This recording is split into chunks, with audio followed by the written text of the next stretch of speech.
이미 우리 기억에는 벌써 사라진 지 오래된 어떤 사람의 이야기를 한번 먼저 해보는 것이 좋을 것 같습니다. 서양사를 공부하면 한 번쯤은 읽고 지나가는 인물입니다. 샤를 마뉴 황제라는 사람입니다.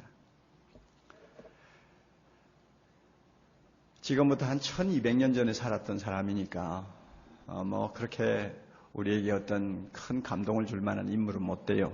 그렇지만 지금의 그 프랑스 지역과 독일 지역 그 주변을 전부 통일해 가지고 그 당시에요, 기독교를 믿는 초강대국 나라로 만든 그 장본인이 바로 이 샤를마뉴 대제라는 사람입니다. 그러므로 이 사람은 유럽 아버지의 왕이다 하는 별칭이 붙어 있고요.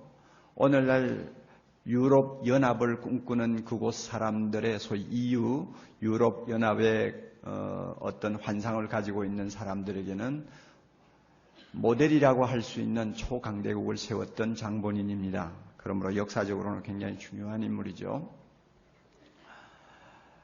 한 200여 년 전에 이 황제의 무덤을 개봉하기 시작했습니다.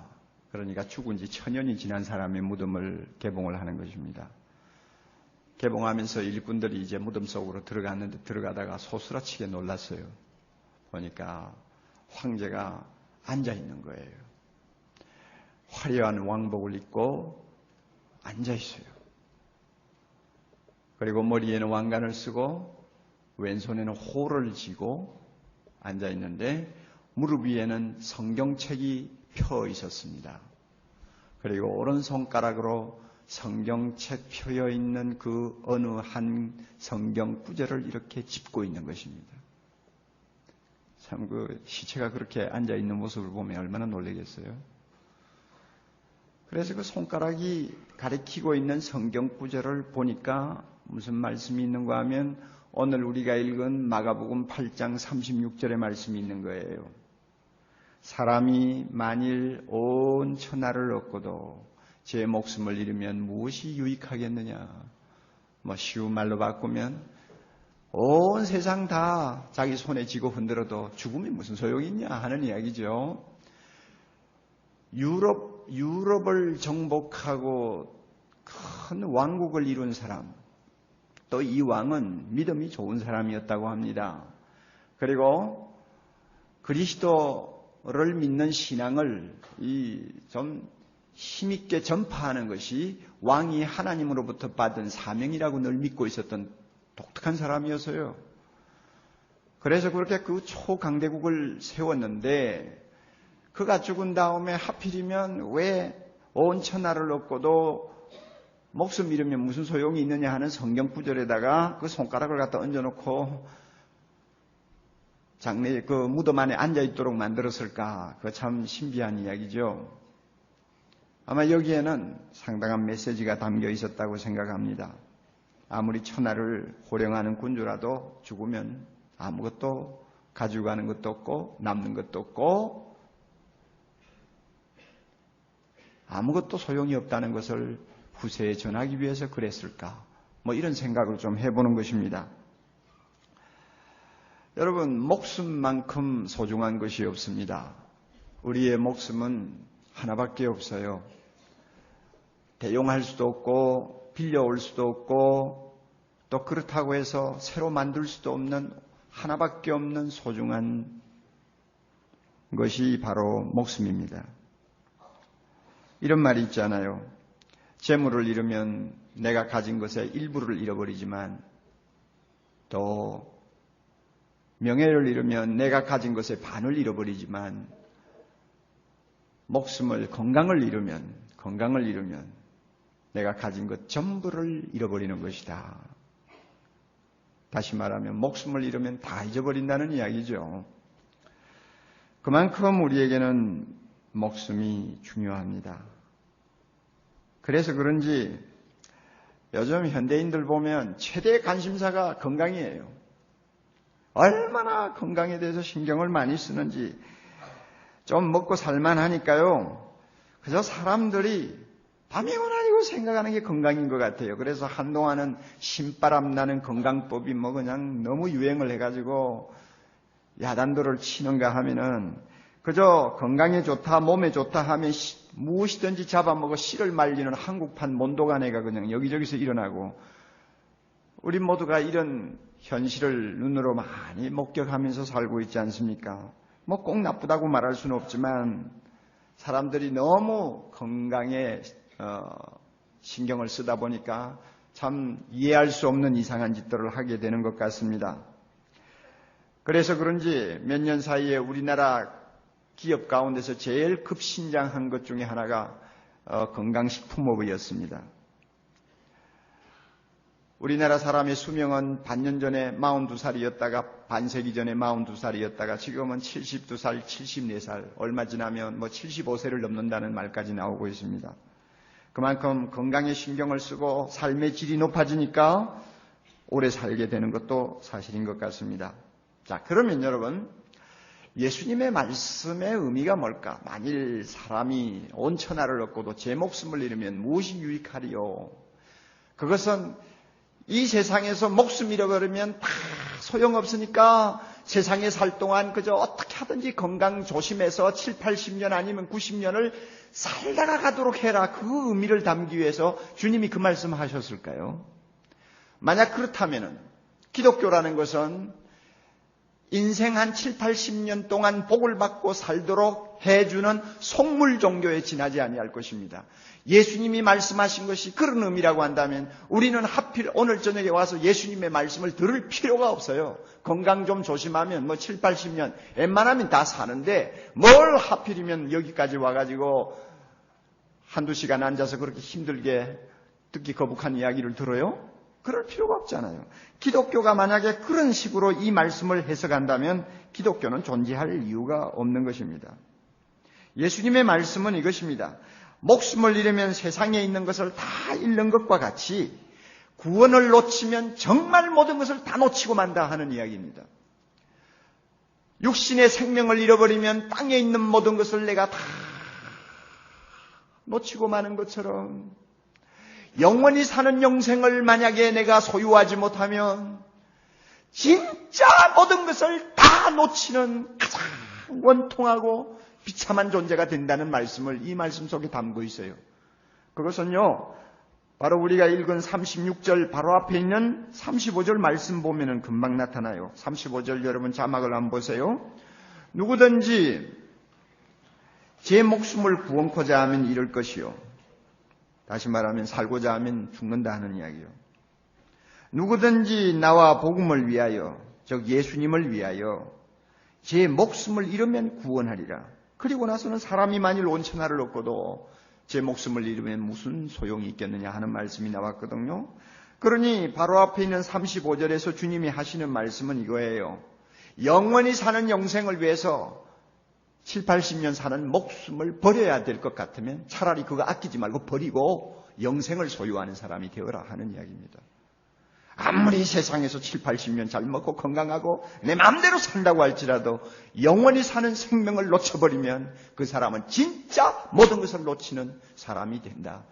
따라서 차라리 세상에서 목숨을 버리는 한이 있더라도 영생은 버리지 않도록 해라 하는 말씀을 여기에 담고 있는 것입니다. 우리에게 있어서 심각한 문제는 육신의 목숨을 잃으면 다 모든 것을 놓치는 줄 알지만 영원히 사는 영생을 얻지 못하면 진짜 모든 것을 놓치는 줄을 모르고 있다는 사실입니다. 여러분, 목숨의 기간은 7, 80년이에요. 그 다음에 좀 몇십 년 더 산다고 해도 그거는 사나마나 의미가 없어요. 그거는 연명하는 것이니까요. 그러나 영생은 영원히 사는 것입니다. 어느 것이 더 중요합니까? 7, 80년이요? 아니면 영원히 사는 것이요? 이제 갓 초등학교에 들어간 어린아이를 불러놓고 물어도 똑같은 대답 나올 거예요. 어느 것이 더 중요합니까? 어느 것이 더 가치가 있나요? 어느 것에 더 목숨을 걸 만한 가치가 있다고 생각합니까? 영원입니까? 아니면 7, 80년입니까?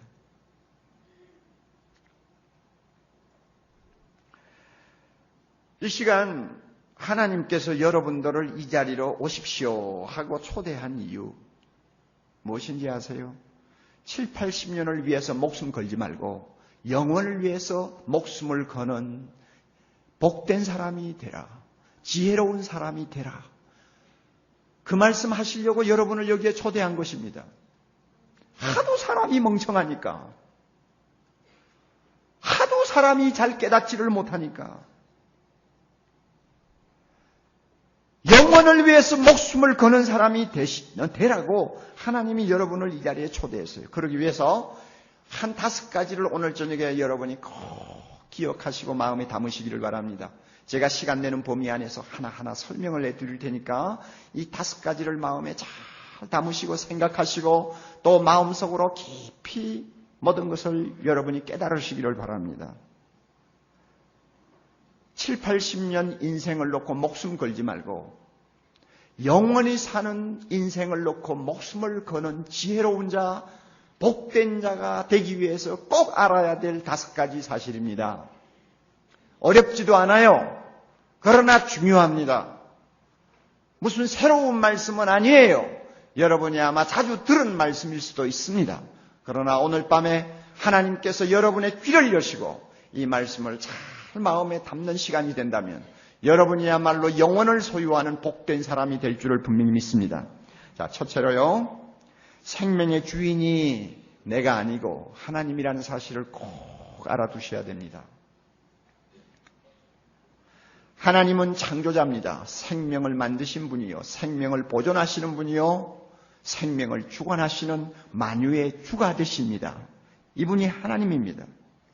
우주와 그 가운데 있는 모든 만물을 창조하실 뿐만 아니라 우리 인간에게 생명과 호흡을 허락하신 분이 바로 하나님이십니다. 왜냐? 그분이 생명의 주인이기 때문입니다.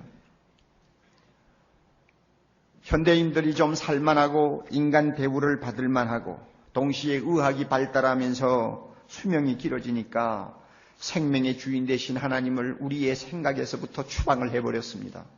이것이 서양 문명이 아닙니까? 오늘날 서양의 사고입니다.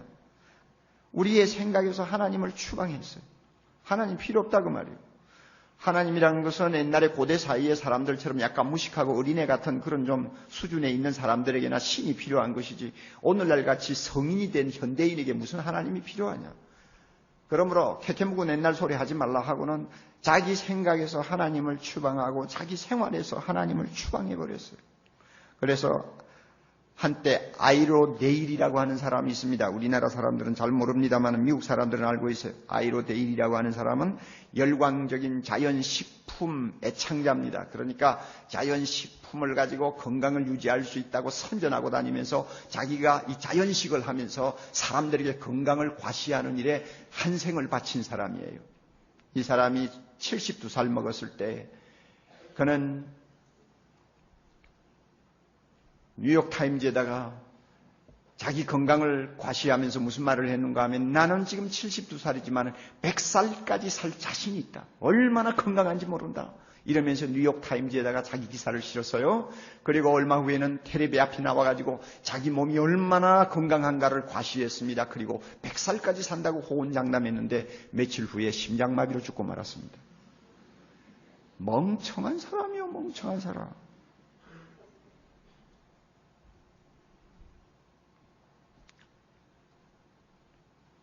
9월 11일 날 미국 경제와 미국 부의 상징이라고 하는 뉴욕의 쌍둥이 무역회관에 테러리스트들이 여객기를 몰고 와서 충돌하고 엄청난 사상자가 발생하지 않았습니까? 그 사건이 있은 후 한 달 지나고 나서 제가 잘 아는 목사님 한 분이 미국 여행을 했답니다. 그리고 다녀와서 저에게 이야기를 하더라고요. 미국 가보니까 미국이 달라졌더라. 뭐가 달라졌대요? 사람들의 마음에 불안과 공포가 꽉 차 있더라. 뭘 보고 알았는가 하면 비행기를 타는 사람이 별로 없는 거야. 비행기를 타보면 막 허에 텅텅 비었다고 할 정도로 사람들이 타지를 않는 거예요. 그래가지고 비행기 싹시 그냥 형편없이 디스카운트 되고 그 싼 값에 비행기를 타고 오르니까 스튜어디스들이 90도 각도로 인사를 하면서 우리 비행기 타주셔서 감사합니다 하고 인사를 하더래요. 그리고 초호화판 호텔에 갔더니 평소에는 하룻밤 자는데 300불 정도 내야 되는데 그날 자기가 들어갔더니 100불 내고 하룻밤 자게 하더래요. 호텔이 비었더래요. 그리고 관광산업이 문을 닫을 판이고요. 미국이 변했더라는 것입니다. 그리고 마침 그때 자기가 가가지고는 빌리 그레이엄 목사님의 따님이 텔레비 인터뷰를 하는 것을 들은 일이 있대요. 아마 텔레비 아나운서가 이렇게 물었나 봐요. 도대체 어떻게 미국 같은 강대국에 이런 끔찍한 참사가 일어날 수 있는지. 빌리 그레이엄 유명한 목사님의 따님이니까 당신 의견을 좀 말해보라고 아마 그랬나 봐요. 그랬더니 빌리 그레이엄 목사님 따님이 이렇게 말을 하더래요. 우리나라는 하나님을 잘 믿는 청교도 신앙을 가진 조상들이 들어와서 세운 나라입니다. 그리고 이 나라는 기독교 신앙의 기초를 두고 발전한 나라입니다. 그래서 우리는 지금 집회에다가 In God we trust, 강조형이에요. 하나님을 우리는 믿습니다 하고 집회에다가 글자까지 새겨놓은 나라 아닙니까? 그렇잖아요. 막연히 하나님을 믿는다가 아니에요. 하나님을 우리는 믿습니다. In God we trust. 이런 글자까지 돈에다 새겨놓고 돈을 쓰는 나라 아닙니까? 이렇게 하나님을 주인으로 모시고 설립된 나라요, 건국된 나라인데 언제부터인가 살만하고 세계 앞에서 뚱땅거리면서 허세를 부릴만 하니까 행정부에서 하나님을 몰아내, 입법부에서 하나님을 몰아내, 사법부에서 하나님을 추방해버려. 나중에는 학교에서조차 하나님을 추방해버려. 가정에서도 많은 가정이 하나님 필요 없다고 발로 차버리고 문 잠가버렸어. 그 결과 미국은 주인 없는 빈집이 되어버렸습니다. 주인 없는 빈집이 되었어요. 그러지 주인이 없는 빈집에 강도가 들어오는 게 뭐가 이상합니까? 테러리스트들은 주인 없는 집에 들어온 강도입니다. 하나님이 계시지 않는 나라에 주인을 몰아낸 빈집에 강도가 들어왔는데 그게 뭐가 이상하냐? 그러므로 이제 미국이 살려면 우리의 생명의 주인이시여 이 나라의 주인이신 하나님을 다시 모셔야 합니다. 이렇게 인터뷰를 하더래요. 그 인터뷰를 듣고 굉장히 감동을 받고 공감을 했다고 하는 말을 저에게 하더라고요. 여러분, 미국만이 그렇습니까? 우리의 생명의 주인이 누구예요? 하나님이에요. 속지 마세요. 전 건강하다고요? 속지 마시라고요. 멍청한 짓 하지 말라고요. 조금 전에 간증한 어느 집사님 이야기 들으셨죠? 부인이 그렇게 무서운 병에 걸리니 의사도 별 도리가 없는 거예요. 누가 도와요, 누가? 생명은 내 것이 아닙니다. 이 사실을 우리가 깊이 명심해야 합니다. 두 번째로 목숨보다 더 중요한 것이 있다는 사실을 꼭 기억해 두어야 합니다. 육신의 목숨보다 더 중요한 것이 있어요.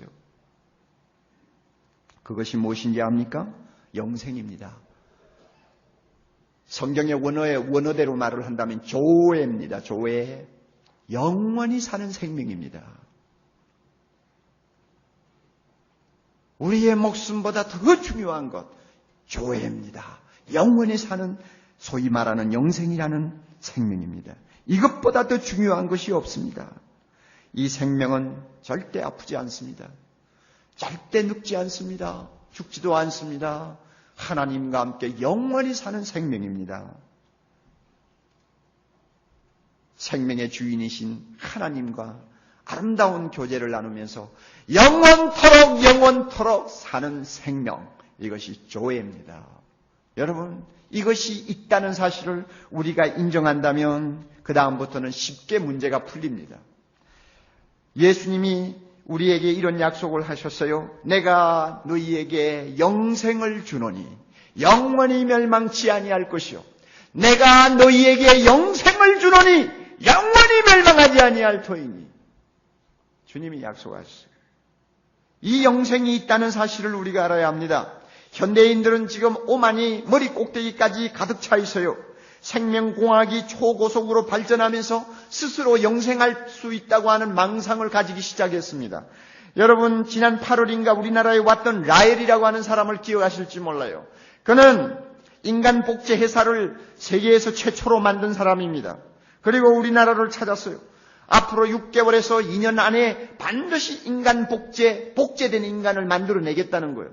만약에 국가에서 이것을 반대하면 국가의 손이 미치지 아니하는 저 바다 공해 상상에 가서 배 위에서라도 만들어내겠다고 야단복석을 쳤어요. 그래서 기자가 물었어요. 왜 당신 그렇게 꼭 고집스럽게 인간을 복제하려고 하느냐? 그의 대답은 인간 복제가 성공하면 인간은 영생할 수 있습니다. 어떻게 해요? 내가 실컷 7, 80년 살다가 폐물이 되면 나의 DNA를 가지고 나와 똑같은 존재를 또 하나 만들어서 복제시키면 또 그 복제된 인간이 7, 80년 사는 거다. 그런 식으로 계속 만들어내면 영생하는 거 아니냐? 하는 이야기예요. 얼마나 오만불순합니까? 하나님은 무엇이라고 말씀합니까? 너는 흙이니 흙으로 돌아가라. 우리 인간을 만드신 창조자, 우리 생명의 주인이 명령합니다. 너는 흙이니 흙으로 돌아갈지니라. 여기에 거역하고 아니요 하고 나온 사람이 누가 있어요? 여기에 거역하고 지금까지 죽지 않고 있는 사람이 누가 있느냐 그 말입니다. 아무도 없어요. 육체는 풀이요. 그 모든 아름다움은 들의 꽃과 같으니 잠깐 들의 파랗게 돋아난 풀처럼 살다가 또 그 중에는 아름다운 꽃이 되어서 피는 풀도 있잖아요. 사람들 중에는 참 화려한 성공을 한 사람도 있고 정말로 명예와 부귀를 누리다가 가는 사람도 있지만 그 모든 것은 마치 풀 속에서 피었다가 저녁 되면 지는 풀의 꽃과 같다고 주님이 말씀하셨어요. 그 명령과 그 자연 법칙을 어기고 영원히 꽃처럼 화려하게 인생을 사는 사람이 누가 있어요? 아무도 없잖아요. 여러분, 저와 같이 인생의 가을을 맞으면요, 인생이 얼마나 더덥고 허무한가를 날마다 느끼게 됩니다. 인간은 아무것도 아니에요. 아무것도 아니에요. 한때 그렇게 아름다웠던 여인도 별거 아니더라고요. 정신없이 따라다녔지만 지금 생각하면 왜 그랬나 생각할 정도예요. 참 인생 정말 허무하기 짝이 없어요. 한때 그렇게 성공하고 하늘에 새라도 떨어뜨릴 정도로 천하를 호령하던 사람 지금 어디 있어요 다.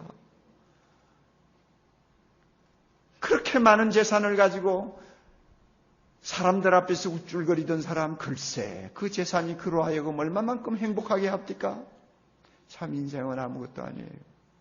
너무 허무해요.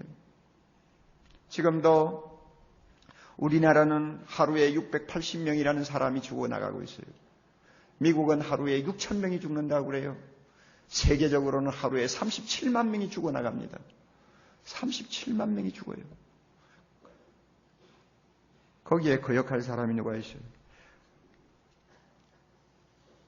사랑하는 형제자매 여러분, 하나님이 우리를 만드실 때는요, 이 아침에 피었다가 저녁에 지는 꽃과 같은 7, 80년의 인생을 살도록 하기 위해서 우리를 만든 거 아닙니다. 하나님은 우리를 자기 형상으로 만드셨다고 그랬어요. 자기 형상으로 만들었다는 것은 우리가 갖고 있는 코를 하나님이 갖고 있고 하나님이 갖고 계시는 귀를 우리가 갖고 있다는 그런 의미가 아니에요. 하나님의 형상 중에 가장 중요한 것은 영생입니다. 영원히 사는 거예요. 하나님에게는 죽음이 없어요. 그 영생의 생명을 우리에게 주셨다는 말입니다. 그러므로 우리 존재는요, 7, 80년 살다가 영원히 사라지는 존재가 아니에요. 영원히 살기 위해서 만들어진 존재입니다. 하나님이 우리를 그렇게 만드셨어요. 그러므로 우리는 영원히 살기 위해서 지금 세상을 살고 있는 것입니다. 어느 것이 중요합니까? 잠깐 있다가 가는 세상의 생명입니까? 아니면 하나님과 더불어 영원히 사는 생명입니까? 영원히 사는 생명이 더 중요하죠. 그런데 왜 이 사실을 사람들이 모르는 것일까요? 왜 이 이야기를 해도 사람들이 받아들이려고 하지 않을까요? 왜 부인할까요? 왜 고개를 흔들까요? 왜 반대하고 비판하고 나설까요? 이상해요, 이상해요. 그렇게 좋은 이야기, 중요한 이야기를 하면 할수록 사람들은 오히려 바보 취급하려고 달려들어요. 무엇이 잘못돼도 한참 잘못된 것이죠. 목숨보다 더 중요한 거 있습니다. 꼭 기억하십시오. 세 번째로, 목숨보다 더 중요한 이 영생은 우리 힘으로 얻을 수 없다는 사실을 꼭 알아야 합니다. 우리 힘으로는 얻지 못합니다. 왜 그런지 압니까? 이미 놓쳤기 때문에 그렇습니다. 이미 놓쳤어요. 우리 손에서 떠났어요. 우리 조상 아담과 하와가 죄를 지으면서 우리 모두가 함께 죄를 범했어요. 우리 조상 아담과 하와가 죄를 범할 때 우리는 그의 허리에 있었다고 했습니다. 아담과 하와는 인류를 대표한 존재입니다. 그러므로 인류를 대표한 자가 죄를 범하고 하나님 앞에 저주를 받고 영생으로부터 추방당하고 나자 우리 모두 함께 똑같은 운명이 되어버렸습니다. 여러분, 옥시 가문 중에서는 그 왕씨 후손이 있다고 그러죠. 우리 집안은 왕씨 후손이 아니나 잘 몰라요. 아마 아닐 거예요. 왕씨 후손 같으면 이 꼴로 살지 않죠. 아니, 아주 미안해요. 왜 이 꼴이에요? 근데 이 옥시 집안 중에 그 과거에 왕씨인데 이시조선 때 이제 멸족을 할 위기를 만나니까 살아남기 위해서 점 하나 찍어가지고 옥시가 됐다 하는 그런 그 전설을 믿고 있는 가문들이 있어요. 근데 만약에 저가 그런 가문의 자녀로 태어났다고 합시다. 이시조선 500년 동안 쌍놈이에요. 고려시대에는 왕씨였는지는 왕족이었는지 모르지만 이시조선 때에는 쌍놈이죠. 쌍놈도 한 1, 20년 했다면 좀 핏줄이 아직도 귀족으로 남아있을지 모르지만 500년을 쌍놈 노릇하면 그건 완전히 강거예요. 그렇잖아요. 그러니까 제가 태어났을 때쯤 돼서는 벌써 500년이 지나간 다음이었거든요. 그러니 쌍놈 중에 최쌍놈이죠. 내가 뭐 잘못한 거 있어요? 이시조선 이성계에게 내가 잘못한 게 뭐가 있느냐고 말이에요. 그런데도 옥시 집에 태어나노니까 이 쌍놈이 돼버린 거예요. 별 도리가 없어요. 내하고 관계가 없는 일에 내가 말려 들어간 거예요. 그걸 부인할 사람이 누가 있어요? 논리에 안 맞는다고 누가 저에게 비판하겠어요? 죄도 없이 몰려 들어간 거죠. 그런데요, 아담과 하와라는 인류의 대표가 하나님을 거역하고 범죄하자 나도 모르게 장차 태어날 수만 년 후에 태어날 나까지 그가 범죄한 일에 전부 말려 들어간 것입니다. 그래서 우리 모두가 죄인으로 태어나 버렸어요. 무슨 소리 하는 거야? 말 같지도 않는 소리. 아마 여러분이 그런 이야기 할지 모르지만 여러분 그건 거역 못해요. 두 가지 사실로 이건 입증이 됩니다. 분명합니다. 죄인이에요. 여러분, 어린아이를 아내가 임신을 했습니다. 요사이 부인들 보면 막 극성이 되고만 젊은 부인들 특히 더 그래요. 태교를 잘하면 애가 성자가 되어 태어나는 줄 알아요. 그래가 날마다 고상한 클래식 음악을 계속 배에다가 스피커를 갖다 놓고 들려주고, 그 다음에 항상 아주 유명한 성인들의 말씀이 적혀 있는 책을 항상 읽고, 그 다음에 좀 좋지 않는 소리는 절대 안 들으려고 조심을 하고, 이러면서 애를 배 안에서 키웁니다. 그거 좋은 거죠. 예, 뭐 성의를 다하는 데는 뭔가 무엇이 달라도 다르지 않겠어요? 그래 애를 키워요. 그래서 9개월인지 10개월 만에 애를 낳습니다. 여러분, 애 잘 키웁니다. 한 3년 지나고 나면 이놈이 이제 제 의견을 조금씩 표현하죠. 싫으면 좋으면 와 하고 이러죠. 자, 그런데 그 애가 좀 지나고 나니까 옆에 있는 자기 언니나 동생을 때립니까 안 때립니까? 때리죠. 때려요 안 때려요? 한 5살쯤 되니까 거짓말 합니까 안 합니까? 도대체 태교를 어떻게 했길래 거짓말을 하냐? 도대체 태교를 무슨 태교를 했길래 5살도 안 먹는 놈이 거짓말을 하고 눈을 멍멍 뜨면서 여러분 쳐다보면서 거짓말 하잖아. 예? 그리고 언제 또 욕을 배워가지고 욕을 해? 도대체 이게 뭔지 몰라요. 여러분, 이걸 놓고도 사람이 죄인이 아니라고 한다면은 참 그 사람은 IQ 한 70밖에 안 되는 참 멍청한 사람이요. 그래요? 부인 못합니다. 그리고 또 우리가 죄인이라는 이유, 하나님께서 죄인이기 때문에 우리를 보고 흙으로 돌아가라고 그랬거든요. 죽는 것 보면 죄인이죠. 죄인이 아니라면 절대 안 죽죠. 왜 죽어요? 아담 하와는 죽으면 죽었지. 내가 왜 죽어요? 내가 왜 죽어? 그러나 왜 죽습니까? 죄인이기 때문에 죽는 거예요. 우리가 이렇게 죄인이 되어버렸어요. 그래서 영생을 놓쳐버렸습니다. 내 힘으로는 이 영생을 도로 찾을 수가 없어요. 영생을 얻을 수 있는 길은 사방으로 차단되어 버렸습니다. 에덴 동산에서 죄를 범한 아담 하와가 에덴 동산에서 쫓겨나자마자 성경에 보면 하나님께서 천사를 보내서 에덴 동산에 다시 들어오지 못하도록 지키고 있었어요. 다시는 못 들어가요. 그래서 한 번 죽는 것은 사람에게 정하신 것이요 그 후에는 심판이 있으리라고 말씀하셨습니다. 우리 모두가 죽습니다. 그리고 그 다음에는 우리의 죄값을 담당해야 될 무서운 심판, 무서운 멸망, 무서운 지옥이 기다리고 있을 뿐입니다. 이게 우리 운명이에요.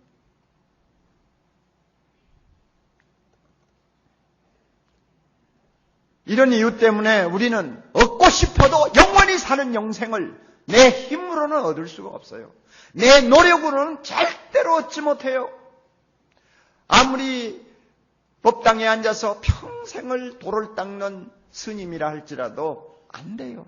결국은 물은 물이요 산은 산이에요. 별 도리가 없어요. 성철 스님 유명한 말 남겼잖아요. 물은 물이요 산은 산이요. 인간은 인간이요. 죽음은 죽음이요. 다 그게 그거라고 말이에요. 인간은 자기 힘으로 영생을 찾아갈 수도 없어요. 우리가 이 사실을 꼭 명심하세요. 여러분이 아무리 선하다고 해도 안 돼요. 여러분이 아무리 평생 공을 들였다고 해도 안 돼요. 이미 우리 손에서 떠난 것입니다. 네 번째로 영생은 하나님이 주실 때 받을 수 있는 선물이라는 사실을 꼭 알아두셔야 됩니다.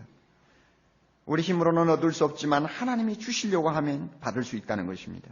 왜? 영생은 하나님의 것이기 때문에 하나님이 주시면 받습니다.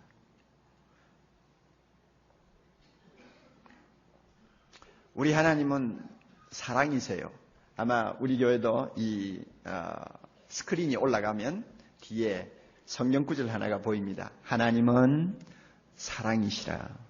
하나님은 사랑이시라. 그 말을 바꾸면 진짜 사랑이 무엇이냐? 하나님이시다 하는 이야기입니다.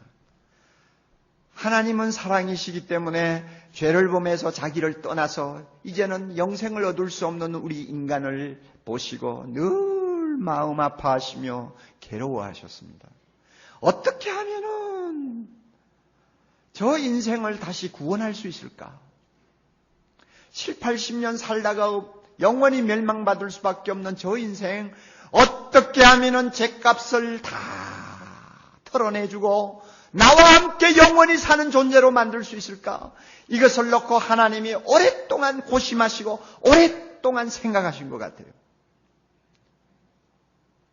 바로 오늘 여기에 처음 나오신 여러분을 놓고 가장 고민하신 분이 계신다면 하나님입니다.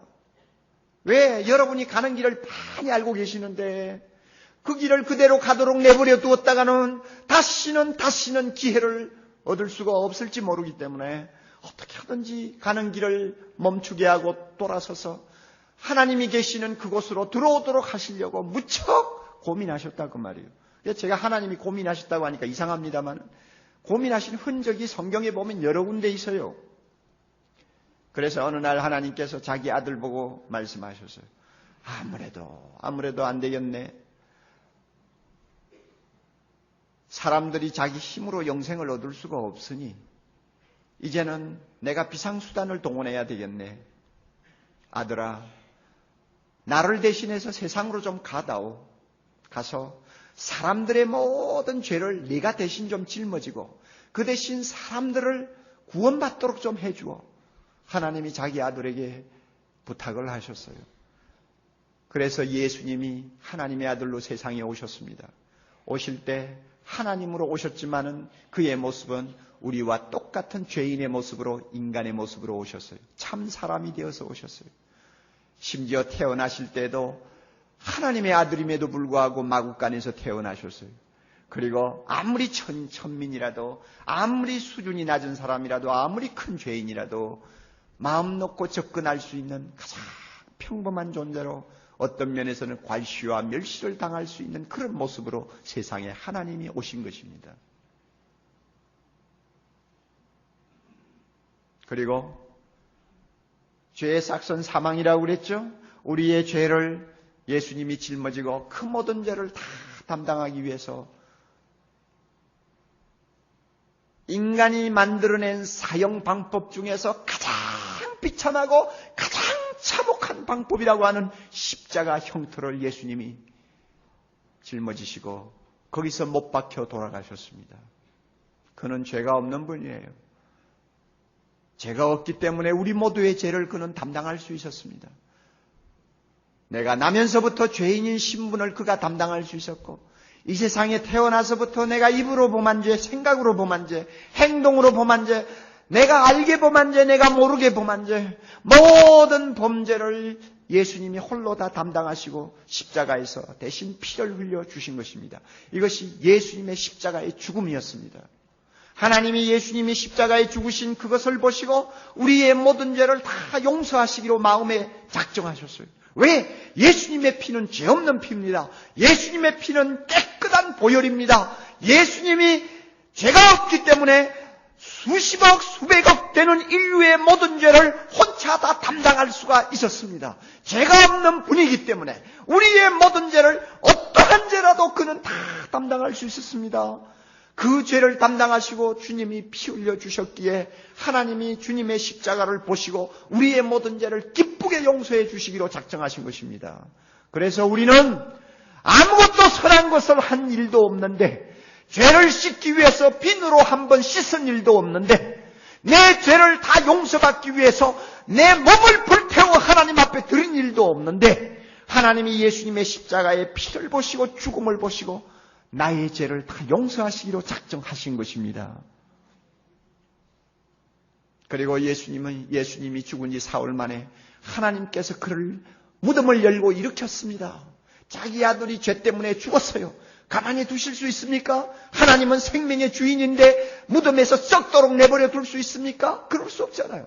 하나님이 그를 사흘 만에 붙들어 일으켰어요. 그리고 무덤을 열고 부활하게 만드셨습니다. 그 결과 우리가 죄인이라는 미끼를 가지고 우리를 죽음으로 끌고 가던 악한 사탄의 권세를 짓밟았습니다. 우리를 죽음의 쇠사슬에서 풀어놓으셨습니다. 하나님이 이 일을 하셨어요. 여러분, 우리가 멸망받는 것을 하나님이 오죽 싫어하시면 자기 아들을 희생하시면서까지 이런 비상수단을 쓰시겠느냐 그 말입니다. 이런 비상수단을 쓰실 때까지 얼마나 하나님이 우리를 사랑하시면서 고민을 하셨겠어요. 우리를 살리기 위해서, 우리를 영원히 살도록 만들기 위해서 얼마나 하나님이 고민하셨으면 자기 아들을 나를 위해서 내놓겠느냐 그 말입니다. 이게 하나님의 사랑입니다. 가장 큰 위대한 사랑입니다. 진정한 사랑입니다. 자기 아들을 나를 위해 희생하신 하나님의 사랑. 이 사랑을 하나님이 우리를 위해서 쏟아 주셨습니다. 그러므로 영생은 하나님이 우리에게 선물로 주실 때만이 우리가 받을 수 있습니다. 이 사실을 꼭 기억하세요. 다섯 번째로, 우리가 영생을 얻기 위해서 예수님을 믿어야 한다는 사실을 꼭 기억하시기 바랍니다. 주 예수를 믿으라. 그리하면 너와 내 집이 구원을 얻으리라. 주 예수를 믿으라. 그리하면 너도 영생을 얻고 너의 집도 영생을 얻으리라. 하나님께서 그렇게 약속하셨습니다. 예수님을 믿어야 합니다. 예수님이 하나님의 아들이심을 믿어야 합니다. 예수님이 나를 위해 대신 십자가에 죽으신 것을 믿으셔야 됩니다. 예수님이 사흘 만에 부활하신 것을 믿으셔야 됩니다. 그리고 예수님이 나로 하여금 하나님과 함께 살 수 있는 구원의 길을 활짝 열어놓으신 것을 믿으셔야 합니다. 이것을 믿기만 하면 하나님이 우리에게 영생을 선물로 주십니다. 하나님이 믿기만 하면 영생을 주십니다. 하나님께서는 우리의 신분을 묻지 않으십니다.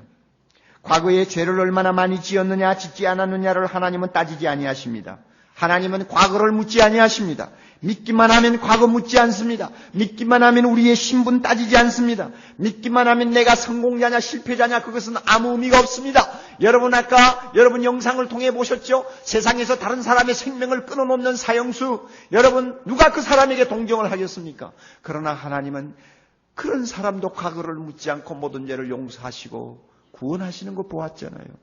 구원을 하니까 평안한 마음으로 하나님을 찬송하면서 목에 밧줄을 걸 수 있었죠. 여러분, 사형수의 죄나 내가 속으로 남을 미워하면서 범하는 죄나 똑같은 거예요. 하나님 앞에는 다른 거 아니에요. 우리 인간 세계에는 생명을 죽이는 사람은 정말 끔찍한 악인이죠. 그러나요, 거룩하신 하나님의 눈에는 속으로 남을 죽이는 사람이나 생각으로 남을 죽이는 사람이나 칼 들고 남을 죽이는 사람이나 차이가 없어요. 어떤 죄를 범했든지 예수님의 십자가의 피는 너무나 값지고 거룩해서 어떤 죄를 범한 사람의 죄라도 그것을 다 씻도록 해주셨습니다. 그래서 하나님이 받으시는 거예요. 그러므로 예수님이 나를 위해서 십자가에 죽으신 거 믿습니다. 내가 예수님을 믿기만 하면 내 모든 죄가 용서받는 것을 믿습니다 하고 믿음으로 예수님의 옷자락을 꽉 붙들기만 하면 하나님은 절대로 주저하지 아니하시고 그에게 영생을 선물로 주십니다.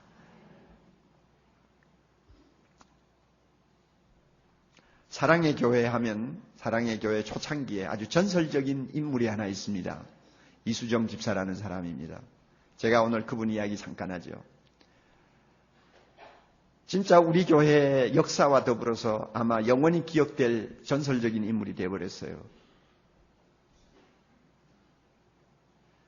하나님이 영생을 주실 때 신분 따지지 아니하시고 과거의 죄 따지지 아니하시고 믿기만 하면 주신다는 것을 제가 여러분에게 분명히 말씀드리기 위해서 이 사람의 이야기를 하는 것입니다. 참 사람이라는 것은 팔자가 사나운 사람이 있잖아요.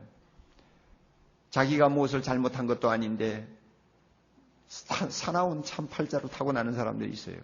바로 이수정 씨라는 사람이 바로 그런 사람이었습니다. 태어나서 초등학교 좀 다닐만 할 때 부모가 이혼을 했습니다. 이혼하고 자녀들을 내버리자 갈 데가 없잖아요. 이 집 저 집 전전하면서 학교도 제대로 졸업을 못했습니다. 그러면서 남의 집 신세를 지면서 살다가 나중에 나이가 19살 되자 어떤 장애인 남자와 그저 약식 결혼을 하고 함께 살게 되었습니다. 그런데 어떻게 된 판인지 얼마 지나지 않아서 그 시어머니 되는 사람이 며느리를 쫓아내버렸어요. 그가 쫓겨나온 다음 나는 몸에 불구를 안고 있는 남자하고도 살 자격이 없는 여자구나 하고 생각을 하니 너무너무 자기 팔자가 기가 막힌 거예요. 그래서 양잿물을 먹고 자살을 기도했습니다. 그 양잿물 얼마나 독해요. 그걸 마셨으니 식도가 남아날 수가 없죠. 어떻게 죽지를 않고 목숨이 그 모진 목숨이 남아 있었는지 병원으로 실려갔습니다. 의사가 목을 잘라서 전부 보니까 목을 자르는 게 아니지. 자르면 안 되죠. 목을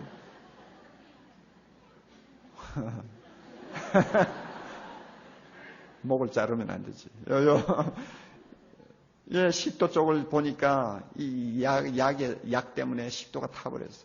그래가지고 그 조금 남은 식도하고 위장하고 억지로 그냥 땡겨가지고 메어서 수술을 했어요. 그래가지고 살아난 거예요. 그 후로 그는 평생 단단한 음식은 먹지를 못해요. 그저 죽이나 먹고요. 부드러운 음식이나 먹으면서 살았어요. 그리고 목소리도 이제는 완전히 제 목소리가 가버렸어요. 쇳소리가 나요. 참 듣기가 민망할 정도의 쇳소리가 나요. 그러면서 식모가 되어 남의 집을 전전하기 근 15년, 나이가 거의 30대 후반에 가까워졌습니다. 그날도 어느 가정부로서 부엌에서 설거지를 하고 있었습니다. 그의 옆에는 조그마한 라디오가 하나 있었어요.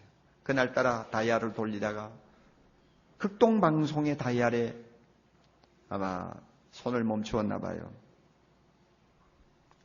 극동방송 그 프로그램이 그 시간에 뭐였느냐 하면 젊은이여 여기 참 삶이 있다 하는 프로그램이었습니다.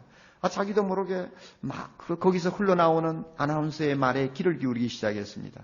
계속 들었어요.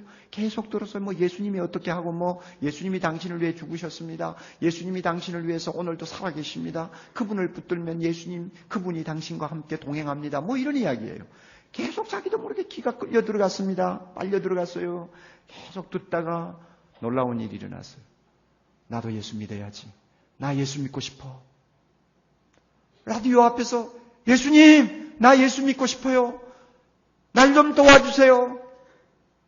그리고 몇 마디 하고 나서 그만 그 사이에 하나님이 그 마음을 완전히 새 마음으로 바꾸어 주셨습니다. 자기도 모르게 막 마음에서 기쁨이 치솟기 시작했습니다. 뭔가 이상하게 막 그냥 마치 좋은 꿈을 꾸는 사람처럼 그렇게 생각이 바뀌고 마음이 바뀌어버렸어요. 이것을 놓고 우리 교회에서는 뭐라고 하냐면 거듭난다고 그럽니다. 모건어게인 한다고 합니다. 중생을 받은 거예요. 그 시간에 새 사람이 되어버린 거예요. 그날부터 그의 모습은 달라졌습니다. 얼굴 표정이 달라졌습니다. 자기도 모르게 라디오에서 나오는 찬송가를 들어주시면서 외운 그 찬송가를 자기도 모르게 부르기 시작했고 얼굴이 평안해졌어요.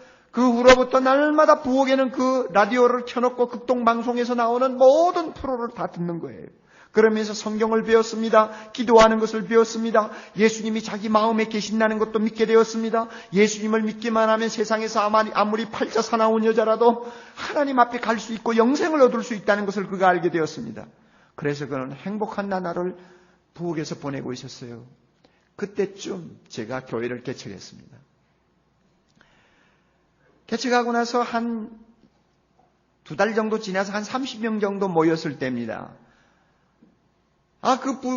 그 여인이 우리 교회를 나온 거예요. 나중에 알고 보니까 그분의 집이 우리 교회에서 불과 50m도 안 되는 그 고급 양옥집에 있었어요. 그 주인이 두 분 다 교수였는데 그 교수집에 있었어요. 그러니까 이제 교회를 좀 나가봐야지 하고 나가서는 두리번 하는데 마침 조그마한 교회가 하나 생긴 것이 눈에 띄었나 봐요. 그래가지고 우리 교회를 찾아 나온 거예요. 11시 예배, 항상 교회는 11시 예배 드리지 않습니까? 주일날 되면 11시 시간 맞춰서 왔어요. 그래가지고 제가 알게 됐습니다. 몇 번 우리 교회를 나온 다음에 제가 그 집을 찾아갔습니다. 찾아갔더니 주인 부부는 안 계시죠. 자녀들도 없는지 집이 텅 비었어요. 큰 고급집인데요. 그 부인이 저를 기다리고 가정부가 기다리고 있었어요. 저는 갈 때 가정부인 줄 몰랐죠. 그 집 주인인 줄 알고 갔는데, 보니까, 벨을 딱 누르니까 자동적으로 땡 하고 문이 열리더라고요. 그리고 저 현관 앞에 그 여인이 나와 서 있어요. 그래서, 이 집 만화님이구나 생각을 하고, 들어갔습니다. 들어갔더니, 목사님, 저는 이 가정의 가정부예요. 주인은 지금 안 계세요. 그래요. 그래서 이제 참 가정부라는 걸 알았어요. 그리고 얼굴을 찬찬히 보니까 주인 같지는 않아요. 하도 얼굴이 못생겨서요. 참 남자로 생겨도 못생겼다 할 정도의 그 정도의 얼굴이니까 남자 눈에는 별로 썩 좋아 보이지 않죠. 그런데요. 그 얼굴 표정이 얼마나 평안하고 어린아이와 같은지요. 참 제가 속으로 이상하다 생각하면서 그날 거기서 그분하고 이야기를 했습니다. 소파에 둘이 앉아서 이야기하기는 너무 멋졌고 해서 현관에 그냥 신도 안 벗고 앉아가지고 걸터 앉아서 마주 앉아가지고 이야기를 들었습니다. 그분의 이야기를 들었어요. 지나간 고생스러웠던 이야기, 불행했던 이야기는 조금밖에 안 해줘요. 그리고 많은 시간을 무엇을 이야기하는지 알아요? 부엌에서 라디오를 통해서 자기가 만난 예수님을 이야기하는 거예요. 그 예수님이 자기를 어떤 사람으로 바꾸어 주었다는 것을 이야기하는 거예요. 제가 천천히 이야기를 들으면서 저도 모르게 그 이야기에 빠져들어갔어요. 그리고 이야기를 다 듣고 난 다음에 그의 얼굴을 보니 이제는 가정부의 얼굴이 아니에요. 천사의 얼굴이었어요. 그 후로 우리 교회에 계속 나왔어요. 교회가 점점 커가면서 강남의 기라성 같은 여인들이 많이 우리 교회에 들어왔습니다만 그 여인은 절대 기죽지 않고 그 속에서도 신앙생활 잘했어요. 한복도 한 벌밖에 없어요. 제가 볼 때는 추나추동 한 벌밖에 없었던 것 같아요. 그 옷은 평소에 입지 않고 꼭 주일날만 입어요. 그래 주일날 잘 손질해가지고 입고 나오는데 그저 곁에서 보면 촌스러운 여자의 옷이죠. 그럼에도 불구하고 그는 그 옷을 걸치고 아주 기분 좋게 교회 나와서 집사가 된다 오면은 헌금위원으로 봉사도 하고요. 그 기라성 같은 여인들 틈에서 기죽지 않고 신앙생활 잘했어요. 그러던 어느 겨울이었어요. 저에게 이런 편지를 보냈습니다. 목사님, 저는 전에 수술했던 자리가 아물지를 않아 그 자리에 통증이 올 때마다 칼로 도려내는 듯한 고통을 느낍니다. 지금의 저의 생활은 참으로 힘이 들고 주일이면 더욱 바쁘고 피곤한 몸으로 교회에 나갑니다. 그럴 때마다 목사님의 친절하신 사랑과 힘 있는 말씀에 그간 쌓인 피로는 순식간에 사라지고 새로운 힘이 솟아나 감사와 감격의 눈물을 흘리며 찬양을 올립니다. 그런 카드를 저에게 보내고 나서 얼마 지나지 않았어요. 너무 목이 아프니까 이제 막 큰 병원에 가봐야 막 소용이 없잖아요. 그래서 주변에 근방에 있는 작은 병원에 가서 약을 타가지고 눈발이 내리는 그날 자기 집으로 가려다가 목사님 집에 좀 갔다가 가자. 목사님 좀 만나고 갔으면 좋겠다 하고는 우리 아파트로 들어온 거예요. 아파트에 들어와서는 우리가 밖에 나가고 없었으니까 그때 집에 누가 있었는지 모르지만은 일단 우리 집에 들어와서 방에 누워 있었어요. 우리 집 사람이 들어오고 그 다음에 제가 들어오고 그랬는데 나중에 집사람이 저를 부르더니 아무래도 이수정 집사님이 이상해요. 와보라고 그래요. 그래서 제가 다른 방에 있다가 뛰어가서 보니까 벌써 숨이 점점 가는 거예요. 그래서 제가 정신없이 끌어안았어요. 그리고는 이수정 집사님 막 흔들었어요. 그랬더니 조용히 눈을 한번 뜨고 저를 쳐다보고는 그 다음엔 호흡이 멈춰버렸어요. 제가 그 여인을 안고 스쳐 지나가는 생각이 있었어요. 참 하나님도 좋으시구나. 더 춥기 전에, 더 늙기 전에,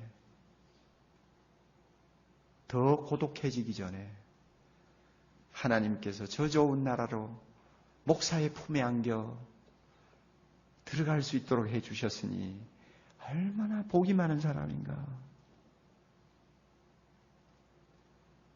그분의 장례식은 아마 사랑의 교회가 지금까지 20년 동안 치른 어느 장례식과 비교될 수 없는 화려한 장례식. 사랑과 애정과 정말로 어떤 면에는 부러움을 잔뜩 안고 그분의 장례식을 치루어 주었습니다. 그분 지금 어디 있을까요? 하나님과 함께 영생하는 그 자리에 있습니다. 그 나라에 있습니다. 아마 지금 있으면 환갑이 훨씬 넘은 사람이 되었겠죠. 얼마나 고생하면서 인생을 살겠어요. 하나님이 아예 먼저 데리고 가버린 거예요. 뭐 너 고생하면서 거기 사냐? 구중물에 손 담그고 나 이제 그만해라. 한 40년 그렇게 살았으면 됐다. 자, 나에게 와. 너 나에게 와. 하나님이 그러고는 그냥 그것도 길바닥에 쓰러져 가든지 뭐 설거지하다가 쓰러졌으면 얼마나 또 비참해요. 잘생긴 목사 품에 안겨가지고. 안 그래요? 연애 한번 제대로 못한 여자가 말이야. 어느 남자 하나도 여러분 매력을 느끼고 따라다닌 일이 없는 그 여자, 그거 얼마나 불쌍합니까? 그런데 그 잘난 목사 품에 안겨가지고 하나님이 불러가셨으니 하나님 정말 대단하신 분이에요. 대단한 분이에요. 예. 제가 며칠 전에 이분의 글을 제가 읽었어요. 제가 써놓은 글이 있어요. 여러분이 아마 제가 쓴 책을 언젠가 한번 읽으시면 이분 이야기가 나와요. 제가 그 글을 읽으면서 나도 모르게 눈물을 흘렸어요. 보고 싶기도 하고요. 어떤 면에서는. 자, 그분 정말 얼마나 행복할까 생각하고 뭐 이런저런 생각을 하다 보니까 감정이 좀 격해지더라고요. 그래서 나도 모르게 눈물을 흘리면서 그 글을 읽었어요. 우리에게 영생이 있습니다, 여러분. 우리는 이 땅에 사는 것 가지고 모든 것을 끝내는 존재가 아닙니다. 하나님이 우리에게 영생을 줍니다. 그러므로 믿기만 하면 이 영생을 하나님이 주신다고 약속하셨습니다. 여러분 뒤를 돌아보지 마세요. 핑계하지 마세요. 눈치를 보지 마세요. 땅에 있는 무엇을 가지고 미련을 떨지 마세요. 믿으세요. 믿기만 하면 영생을 씁니다. 생각나는 이야기 하나 또 간단하게 합시다, 여러분. 쌍둥이 빌딩이 내려앉았잖아요. 얼마 전에 들으니까 이런 이야기가 있더라고요. 80몇 층에서 이제 사람들이 피난을 내려오는 거예요. 1시간이 걸리는 이제 피난길을 내려오는 거예요. 계단을 따라서. 그런데 그 미국 사람들 얼마나 질서정연하게 내려오는지. 장애인들이 내려와도 서둘지 않냐고 장애인을 앞세우면서 차근차근히 내려오니까 1시간이 걸린다는 거예요. 80층에서부터 내려오는데. 그런데 어떤 사무실에 근무하던 자매들이 여러 명 같이 이제 빠져나와가지고 내려오는데 한참 내려오다가 한 자매가 나 다시 올라가야 되겠어. 옆에 친구가 그랬대. 왜 올라가려고 그래? 지갑을 두고 왔어.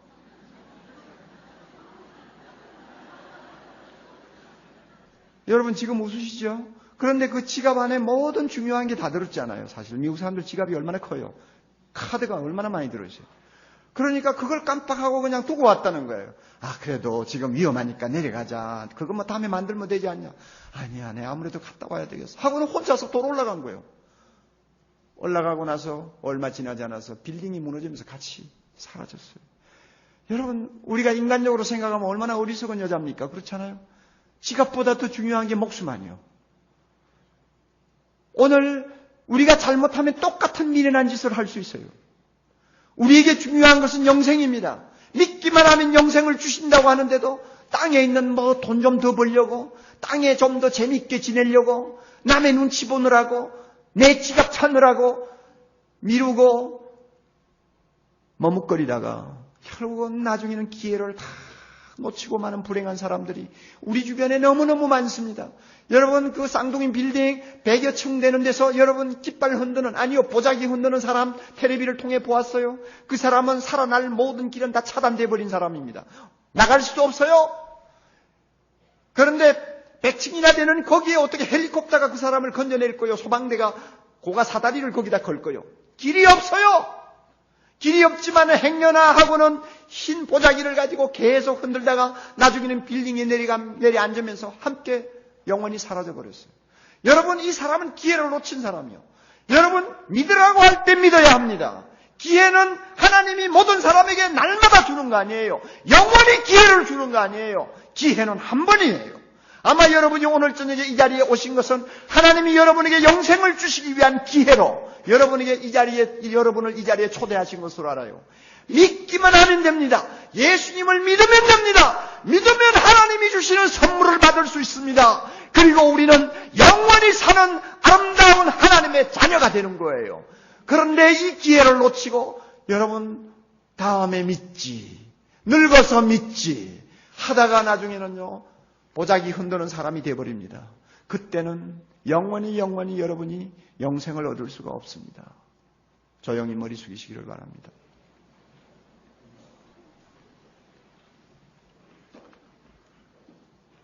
사랑하는 형제자매 여러분, 오늘 초대받은 귀한 형제자매 여러분들, 이제는 여러분이 결단할 시간입니다. 하나님께서 옥목사라는 사람을 통해서 어떻게 영생을 주실 수 있는가를 여러분에게 다 알려드렸습니다. 받고 안 받고는 여러분의 결단에 달렸습니다. 거부하지 마십시오. 돈을 내라는 거 아니에요. 생명을 바치라는 것도 아니에요. 무슨 선한 일을 많이 하고 돌아오라는 말도 아니에요. 단지 예수님이 하나님이시여, 예수님이 나를 위해 십자가에 죽으시고 예수님이 사흘 만에 부활하셔서 나에게 영생을 주시는 구원자가 되셨다는 사실을 믿기만 하면 하나님이 영생을 선물로 주신다고 합니다. 왜 이 좋은 선물을 거부해야 합니까? 여러분 마음을 여십시오. 두 팔을 벌리십시오. 주님 믿습니다. 저에게 영생을 주십시오 하고 여러분 하나님 앞에 기도하십시오. 그러면 이 시간 이수정 집사와 같이 여러분의 신분 여하에 관계없이 여러분의 과거를 묻지 아니하시고 하나님께서 영생을 주십니다. 사랑이 많으신 하나님 아버지, 머리 숙인 우리 귀한 형제 자매들, 이 시간 주님이 도와주셔야 되겠습니다. 예수님을 믿을 수 있도록 도와주시옵소서. 예수님을 나의 구주로 믿고 주님의 옷자락을 믿음으로 단단히 붙들고 하나님의 자녀가 되고 영생을 얻는 귀한 주의 자녀들 되도록 축복해 주시옵소서. 제가 여러분에게 기회를 드리겠습니다. 여러분을 모시고 온 사랑의 교회 성도들이 옆에 앉아 있을 것입니다. 이 시간 예수를 꼭 믿어야 되겠구나 하는 마음이 생기면 그 마음은 하나님이 주시는 마음입니다. 여러분 그 마음을 뿌리치지 마세요. 옆에 있는 형제의 손을 딱 잡으시고 함께 조용히 그 자리에 일어나 주시기를 바랍니다. 제가 여러분을 위해서 축복 기도해 드리고 싶습니다. 주저하지 마시고 일어나십시오. 오늘 저녁이 이제는 마지막 시간입니다. 여러분, 많은 분이 일어나고 계십니다. 손을 꼭 잡으시고 함께 일어나시고 또 혼자 오신 분이면 좋습니다. 혼자 일어나시기 바랍니다. 이 자리만 아니고 뒤에 로비 그리고 별관에서 예배 드리시는 사랑하는 형제자매 여러분, 주저하지 마시고 여러분을 모시고 온 형제의 손을 꼭 잡고 같이 일어나십시오. 하나님이 여러분에게 영생을 선물로 주십니다. 인생 7, 80년 여러분 거기에 목숨 걸지 마십시오. 영혼을 위해서 목숨을 거는 우리 모두가 되어야 되겠습니다. 주 예수를 믿으라. 그리하면 너와 내 집이 구원을 얻으리라. 나는 길이요 진리요 생명이니 나로 말미암지 않고는 아버지께로 올 자가 없느니라. 영생을 얻을 자가 없느니라. 예수님의 말씀입니다. 수고하고 무거운 짐진 자들아 다 내게로 오라. 내가 너희를 쉬게 하리라. 예수님이 여러분을 초대하는 말씀입니다. 이 말씀을 들으시고 믿으시기를 바랍니다. 시간 조금 더 드리겠습니다. 아직 일어나지 못하고 머뭇거리시는 분들 주저하지 마시고 그 자리에 서 주시기를 바랍니다.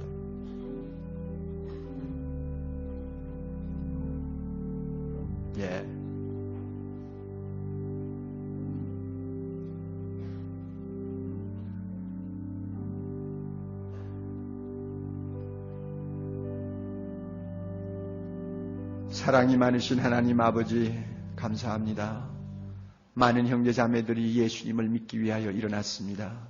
영생을 얻으려고 예수님을 믿고 일어났습니다. 주님, 이들을 축복해 주시기를 바랍니다. 하나님 복을 빌어 주시기를 바랍니다. 오늘날까지 하나님 없이 살았던 모든 죄를 회개합니다. 용서해 주시고 지금까지 예수님을 거부하고 내 인생 내가 사는 것처럼 착각하고 살았던 어리석음을 주님 앞에 회개합니다. 용서해 주옵소서. 예수님의 십자가의 보혈의 피로 이들의 모든 죄를 용서하시고 하나님과 더불어 영원히 사는 영생을 주님께서 선물로 주셨음을 감사합니다. 아버지, 이제부터 하나님의 자녀가 되었사오니 이 귀한 자녀들 평생 동안 주님이 책임져 주시고 축복해 주시옵소서.